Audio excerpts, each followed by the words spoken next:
بسم اللہ الرحمن الرحیم۔ دوستو، بہنوں، بھائیوں، حضرت خالد بن ولید کی سوانح حیات سیرت کا یہ چھٹا حصہ ہے۔ تو دوستو، وہیں سے شروع کرتے ہیں جہاں کل ہم نے روکا تھا۔ تو وہ جب بھی وقت کے ساتھ واپس آیا تو اس نے رسول پاک صلی اللہ علیہ وسلم اور آپ کی صحابہ کے خلاف جو جنگیں کیں اور ان کی تلوار کے وار دیکھے جن سے مومنوں اور عبادت گزاروں کو قتل کیا گیا، ان یادوں نے اسے مشتعل کیا اور اس نے ضمیر کو مجروح کر دیا۔ اس لیے اس کی تلوار ماضی میں اس کے غلطیوں کی تلافی کے لیے کفر کے ستونوں کو تباہ کرنے کی خواہش رکھتی تھی۔ میرا خیال ہے کہ آپ کو اب بھی یاد ہے کہ اس باب کے شروع میں حضرت خالد بن ولید اور رسول پاک صلی اللہ علیہ وسلم کے درمیان کیا ہوا تھا، خالص طور پر جب حضرت خالد نے نبی کریم صلی اللہ علیہ وسلم سے پوچھا، برائے کرم میرے لیے ان تمام خطاؤں کے لیے اللہ سے معافی مانگو جو میں نے لوگوں کو اللہ کے راستے سے روکنے کے لیے کیے تھے۔ آپ کو یہ یاد بھی ہوگا کہ یہاں تک کہ جب نبی کریم صلی اللہ علیہ وسلم نے انہیں بتایا کہ اسلام اس سے پہلے کی گئی تمام برائیوں کو مٹا دیتا ہے، اور تو آپ نے اس سے التجا کی کہ یہاں تک کہ آپ نے آخر کا ان سے وعدہ کیا کہ وہ ان تمام شرارتوں کے لیے اللہ سے معافی مانگے گا جو اس نے اسلام لانے سے پہلے کی تھی۔ بلا شبہ جب تلوار حضرت خالد جیسے غیر معمولی انسان نے اٹھائی اور ایک ضمیر کے حکم پر زور دیا، تزکیہ نفس، قربانی اور اس مذہب کے ساتھ مکمل وفاداری اور جو سازش اور اناد میں گھرا ہوا تھا، اسے زندہ کیا جائے گا، تو یہ ناممکن ہو جائے گا۔ یہ تلوار اپنے سخت اصولوں یا اپنی ہی ساختہ نفاست کو ایک طرف پھینکنے کے لیے ہے۔ مثال کے طور پر جب آپ رسول پاک صلی اللہ علیہ وسلم نے انہیں فتح مکہ کے بعد بعض عرب قبائل کی طرف بھیجا کہ آپ صلی اللہ علیہ وسلم نے ان سے فرمایا کہ میں تمہیں وہاں جنگجو نہیں بلکہ ایک مسلمان کے طور پر بھیجا ہوں جو اللہ کے راستے کی طرف دعوت دیتا ہے۔ بدقسمتی سے اس کی تلوار اس سے بہتر ہوگی اور اسے جنگجو کے کردار پر مجبور کر دیا اور اس مسلمان کے کردار کو ختم کر دیا جو اللہ کے راستے کی طرف دعوت دیتا ہے، جس کی پیروی کا نبی کریم صلی اللہ علیہ وسلم نے اسے حکم دیا تھا۔ جب رسول پاک صلی اللہ علیہ وسلم نے یہ سنا کہ حضرت خالد نے کیا کیا تو آپ کو پریشانی اور تکلیف ہوئی۔ پھر آپ صلی اللہ علیہ وسلم نے قبلہ کی طرف رخ کیا اور اللہ تعالیٰ سے دعا کی اور استغفار کے لیے ہاتھ اٹھائے اور فرمایا، اے اللہ، میں خالد کے لیے کیے ہوئے گناہوں سے اپنے آپ کو آزاد کرتا ہوں۔ پھر انہوں نے اتحادی کو بھیجا کہ وہ مقتول کے خاندان کو معاوضہ خون کی رقم دیں۔ راویوں نے کہا کہ حضرت خالد نے اپنے آپ کو الزام سے بری کر دیا جب انہوں نے کہا کہ عبداللہ بن حذافہ سہمی نے ان سے کہا کہ رسول پاک صلی اللہ علیہ وسلم نے آپ کو حکم دیا ہے کہ ان کے اسلام کے انکار پر ان پر حملہ کریں۔ اس کے باوجود حضرت خالد کے پاس معفوق اور فطرت توانائی تھی۔ وہ قدیم دنیا کی بت پرستی کو تباہ کرنے کے لیے ایک ناقابل تلافی خواہش سے مغلوب ہو گیا تھا۔ اگر ہم اسے ازاح کی بت کو گرانتے ہوئے دیکھیں جس کا حکم رسول پاک صلی اللہ علیہ وسلم نے دیا تھا تباہ کرنے کے لیے، ہم دیکھیں گے کہ حملہ کرتے وقت اس نے جو غصہ ظاہر کیا وہ اس قدر جارحانہ اور تشدد تھا کہ وہ پتھروں کے ایک مجموعے پر نہیں بلکہ پوری فوج پر حملہ کر رہا تھا۔ اس کے سپاہیوں کے گلے کاٹ رہا تھا اور ہر طرف موت پھیلا رہا تھا۔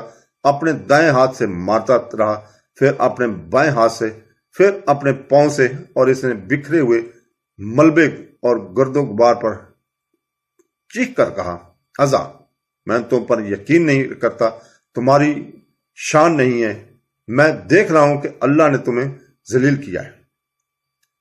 ہم حضرت خالد کے بارے میں امیر المومنین حضرت عمر کے الفاظ کو ہمیشہ دہرائیں گے۔ حضرت خالد جیسے مردوں کو جنم دینے والی عورتیں انتہائی نایاب ہیں، اور حضرت عمر کے ساتھ ہماری دلی خواہش ہے کہ اس کی تلوار اپنی جلد بازی سے محروم ہو جائے۔ وفات کے دن حضرت عمر رضی اللہ تعالیٰ زیادہ روئے تھے۔